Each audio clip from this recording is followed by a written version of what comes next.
Liverpool could take another big step towards the Premier League title with victory over West Ham, who have won only one of their last 57 games at Anfield. Beautiful.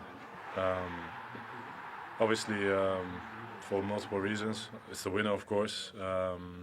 It's quite late in the game. I think obviously when the goal equalizer went in, we obviously been together through everything. Me and Rob are like brothers, and this is also part of the game. And luckily, we got the win. Off the field this week, it's been about Mo Salah. When is it going to be your week announcement-wise? Do we know yet? I don't know. I know, but I don't know. Graham, is that one you can separate or try and detach performance from result? Yeah, we have to, because obviously we're disappointed to not get anything from the game. But the performance was probably, I think it is the strongest performance we've had since we've been here. Balance between defence and attack was really good. We gave the top team, the best team, a real game today. We're positive about the performance, but we're just disappointed to come away with nothing. The boys showed why they are in the position we are in, because these games 9 or 10 times end in a draw, but with these mentality players, it was a win for us, 2-1. Now we know what we have to do is 2 more wins, which is difficult in the Premier League, but we're going to fight for it as hard as we can. So Liverpool got the job done this afternoon, could potentially have the league wrapped up this time next week if a lot of things go their way. Danny, it was frantic in the end, but the result really was all that mattered at this stage of the season, wasn't it? Yeah, it was an intriguing game. I think there was some nerves from Liverpool. Thought West Ham contributed some good moments. What I liked early in the game was how Liverpool mixed their game up. They've done it a lot this season, especially against teams who come there and try and narrow up and play deep. They've got 2 really good centre-halves who are confident on the ball. If you look at West Ham's shape, narrow, no space in there to play through, but look how high they are. And I think Liverpool have got 2 at the best at knowing when to play long. Great run from Salah, good run from Konate. The only thing missing here is the finish. You expect the back of the net to ripple. And then West Ham did have a little press at times. No problem, the pass isn't on into the middle of the pitch.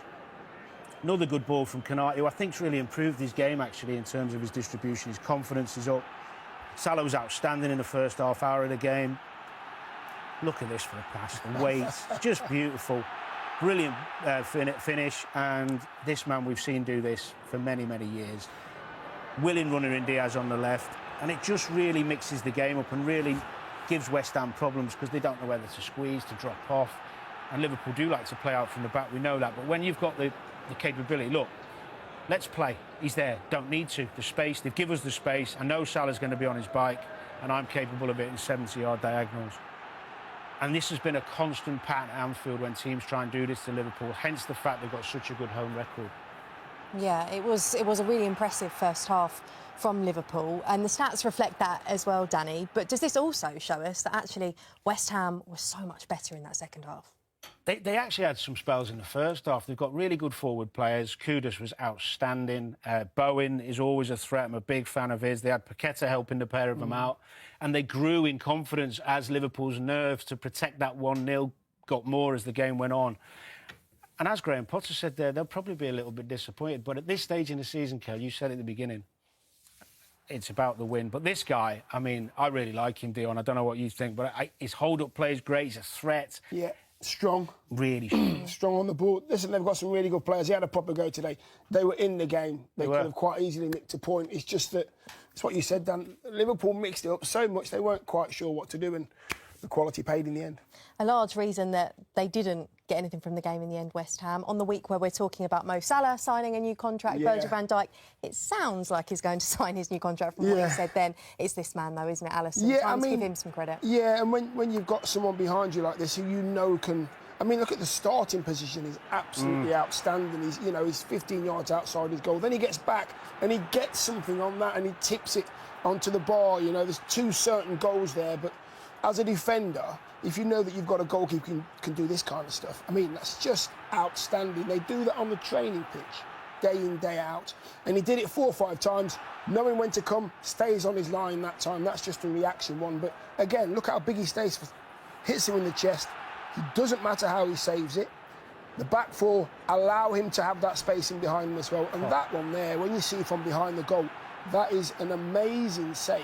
It's going in, and he pushes it away from goal as well. I think his calmness on those one-on-ones, you'll know, Dion, when you played up top, when you see a keeper stay so calm, it's so intimidating. I mean, this is a mix-up between Robbo and Virgil, which is the only way they got past him today, but he is a phenomenal goalkeeper. Do you think sometimes we take for granted just how good and how consistent he is? I think, yeah, to a degree. Yeah. I mean, Liverpool... I don't think we do as footballers. No. Football fans, then, maybe? Maybe the fans that haven't been in the circle of football don't we know how important He's it also is. so humble. He very rarely does interviews. He's not very fist-pumpy, emotional on the pitch. He's not really an extrovert. If anything, he's completely the other way, which he goes under the radar because of that.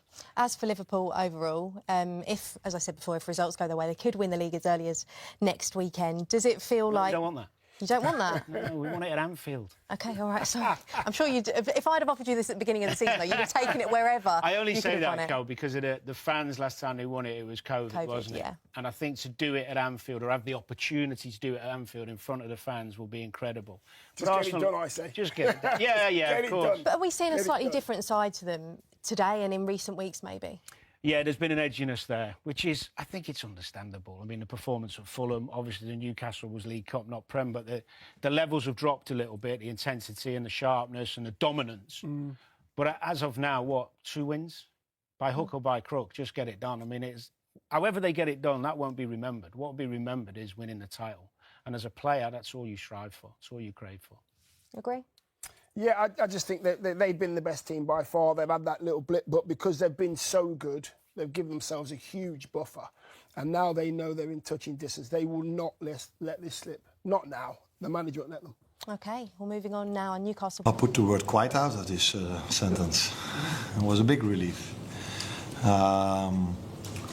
Because Ali made sure that they didn't score earlier. They had multiple chances to score the 1-1 in the second half. Unfortunately, they scored one, which they didn't score, but we scored.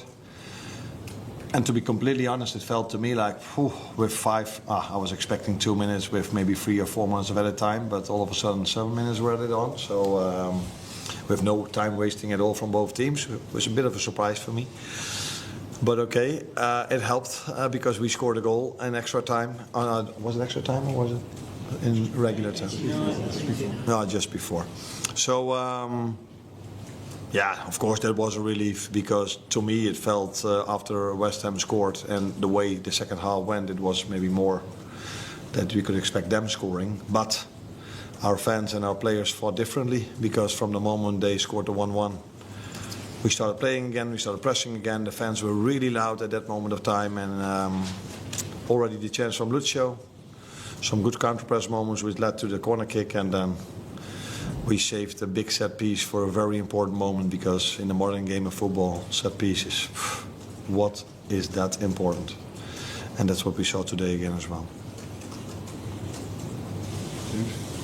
Virgil comes up with the winning goal, just underlines his importance to the club. He's just said it on TV that regarding his contracts, let's see what next week brings. Is there anything you might say about that? I think he means, let's see what next week means if we play Leicester City. Because that is at this moment of time by far the most important thing this club is looking at. 2 more wins. And I think the first 32 games have shown us how difficult it is, not only for us, but for every team. I repeat, every team in the Premier League to win a game of football. So the competition has never been as strong as it is this season. And that's what makes it so hard to win a game of football. So yeah, everybody can say, yeah, you have to win 2, yeah. We still have to win 2. So we should be completely focused on that, and if in the meantime a contract extension or whatever happens, but my full focus is on Leicester, and I'm sure Virgil's as well. Speak about the importance of Alisson earlier on. Virgil obviously gets the goal, Mo has the moment of magic, I guess, that sets up your first goal. I mean, how important is it, these players who've been around, their experience to sort of over the next few weeks really help get over the line? Yeah, very important.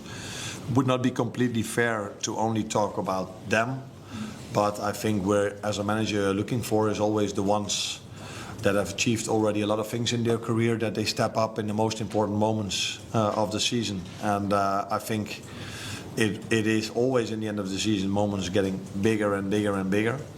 And today all 3 of them showed up. Not only these three, but you were asking me about these three. In big moments, Alisson probably had his best game of the season today, and Virgil he scored the header that got us 3 points. And Mo was again very important in the first goal because and he was really lively also the first half. So I saw the Mo Salah again from most parts of the season. Chris? What happened in the second half when you seemed like the team went from really pushing together to just slipping back and trying to hold? First thing that happened, that doesn't happen, but is that they also have players, and that's what makes the Premier League so strong this season. I think there are 16 or 17 in the league, but I can name 1 or 2 players that could have easily played with us today as well, in terms of quality. So that is where the Premier League is about, and they use them more and more in the second half. These 2 quality players, and they have more, but I think Paqueta and Kudus were outstanding today, especially second half.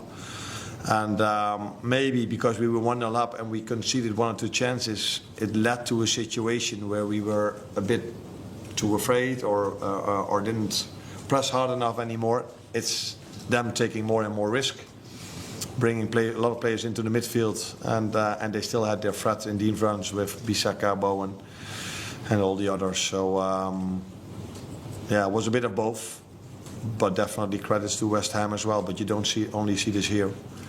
I see this every game that I watch. I don't watch every game of the Premier League, but the ones I do. I thought yesterday after 20 minutes, Crystal Palace is in a good place. And they could have scored 3-2, which was fractionally offside, and they lost 5-2. So these are the margins there are in the Premier League, which makes it such a hard league to play in, but also why it's so popular. Can I just ask about Darwin Núñez? Is he injured, or what's the reason for him not being involved today? No, he went in yesterday because he didn't feel well, so he went in. So that's why he couldn't be in the team today. Well, Anna, yesterday you officially qualified for next season's Champions League, which is what the club were always looking for. Was that when you came in? Was that the main aim of the owners? Is that they said get us into the Champions League just because how important it is? Do you feel like this is an overachievement in your first season? I think it's the main aim for the club because they've experienced 2 years ago how much of an impact it is if you are not a part of the Premier League, Champions League, sorry. So yes, indeed, the main aim and what they told me is, look at the players, give your opinion about it, so we can go into this project in the second and the first year, but do qualify for the Champions League. And we all know that even the team that is at 16 at the moment has very good players, but the top 8 is all of them have incredible players.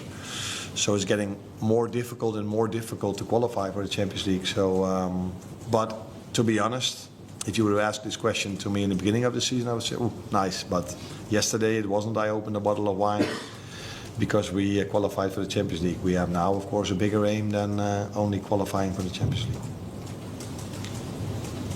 You mentioned obviously the reaction from the fans after West Ham equalised. Was that one of the reasons you went to the COP afterwards? That's probably as animated as we've seen you after a game this season. Yeah, and I think because we won a game of football where maybe for the first time this season that you could debate if we deserved to win this game. And then to win it at such a big moment where the fans helped us, I think that deserves, or how do you say it? That's why I think I tried to show a bit more how much I appreciate them through the whole season, but definitely today.